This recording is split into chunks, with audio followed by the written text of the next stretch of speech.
Hey guys, I've got this ridiculous contraption on my head. Um, it weighs more than a ball cap, which I'm kind of used to playing with. I don't know for a fact that it's lined up correctly. You kind of should be able to see the table from here, from this perspective. When I bend over and shoot this 8, you should be able to see the cue ball and the 8 and the target pocket. That's the thought. So this is chore 2 for me. I do these every day. I already did chore 1, which is where I just line up 15 balls on the head string, take ball in hand, and shoot in the opposite corner. Chore 2 is the long, straight diagonals. This is mostly about concentration. Chore 1 was concentration, even though it's an easy shot. Chore 2 is more about concentration. While it's a little bit tougher shot, and I had to be basically dead accurate to get the shots to go in. And can I do that for 15 balls in a row? That's what I'm trying to do right there. Stop the cue ball dead. I will watch. Sometimes the cue ball will drift one way or the other, which means I cut the ball. Sometimes the cue ball will sit and spin, which means I accidentally put English on the ball. Some shots I have a cut. I don't know if you can see, but I have a very slight cut on this 10 ball to my right. I'm not going to consciously cut it. I'm just trying to just let my inner pool player know that is a slight cut. You see what happened there is I hit it dead straight in the face, so I cheated the pocket. I didn't do it on purpose. I wanted that 10 to go in the center of the pocket. Also, my cue ball drifted forward just a little bit on that shot. I usually don't talk when I'm doing this. I usually move my head around a lot more. But I don't want to give you guys motion sickness and have everybody vomiting when they're trying to watch this, because I'm always shaking my head and nodding my head and stuff. I'm trying not to do that stuff anyway. Definitely cheated the pocket on that. Actually kind of lucky that ball went in. It definitely rattled. Slight cut to my right again.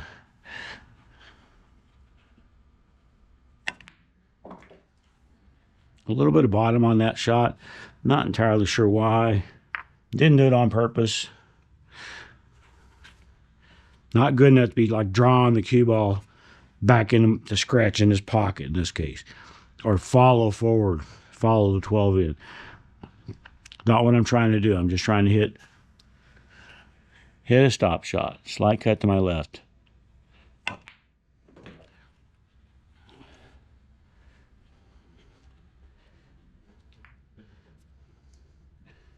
It's kind of late for me. I've been working extra hours today. And so once I get done with this chore, I might be burned out on pool for the day. That'll suck. Slight cut to my right. You see the cue ball was spinning a little bit. And a little bit of left English on that cue ball. That I did not want. This looks like a straight shot.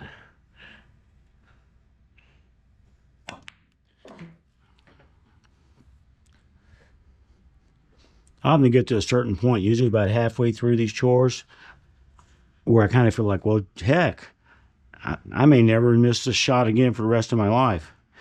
That's the kind of thought that makes me miss.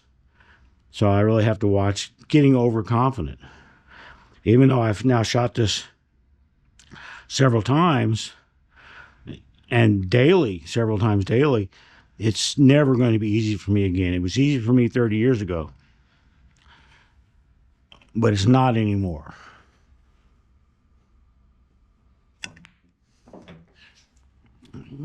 Hit that left point on the way in. Forgot to cut it. My inner pool player forgot to cut that shot.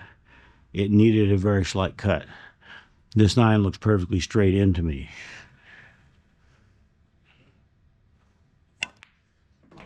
But I've cut it to my left a little bit.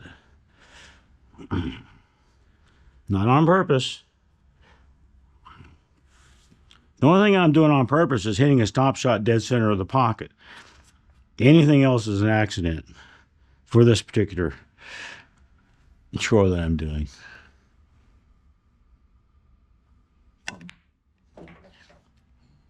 That was pretty good, except it did have some spin on it. It was also a slight cut to my right.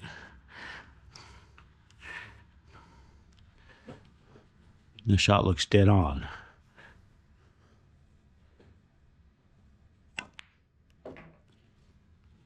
And it was, and that's what I want that cue ball to do. I want it to just sit and not spin, just sit. Very, very slight cut to my right. That time I had right English on that ball. I don't have any idea where that came from. I was just thinking about this head cam. You guys don't even know if I'm wearing pants right now. I mean, I am, but I don't think I have to be. That's just kind of funny. Don't think about that. Put that image out of your mind. I am wearing pants. As far as you know.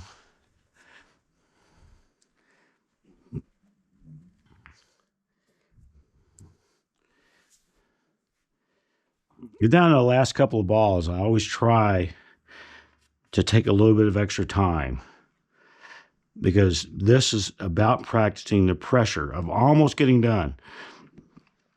If I miss this 4, or if I miss the 11, I have to start over. I want to feel that pressure when I'm down here. If it's going to affect me, I want it to affect me when I'm down here, so I can try to get used to it, get more used to it.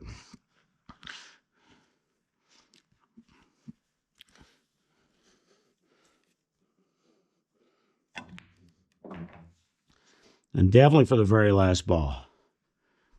At this point, I will often take my time, swing my arms around, maybe do a couple laps around the table.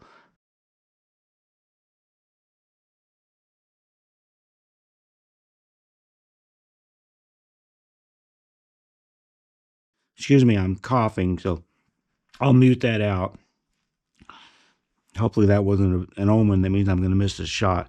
But I really want, sometimes I'll even be going like this, like I'm waving the stress into me. I know it's kind of stupid, but I want to make sure that when I shoot this last ball, that my stress level is at its maximum. And I don't really feel it, but I have noticed its effects a lot. I missed this shot, well, second most. The shot I missed the most in Chore 2 is the very first shot. This is the second most. And it's because of that pressure of, hey, if I miss this 11, I got to start the whole thing over again. So I don't miss the 11. I just try to let the stress come in, acknowledge its presence. Don't ignore it like I did for years, but I want to acknowledge its presence, but not let it bother me. There's a very slight cut to my left, very, very slight cut to my left. And I cut it quite a bit more, but it went in. So yay, so that's my chore. I did chore 1, I did chore 2. Now I am free to play pool and try to have some fun with it. I hope this camera, well, I hope it worked. And you guys didn't all get motion sickness too badly from sitting through it. I guess this video was, mostly a camera test, but I think it'll be useful for me, even if YouTube doesn't like it. GoPro, stop recording.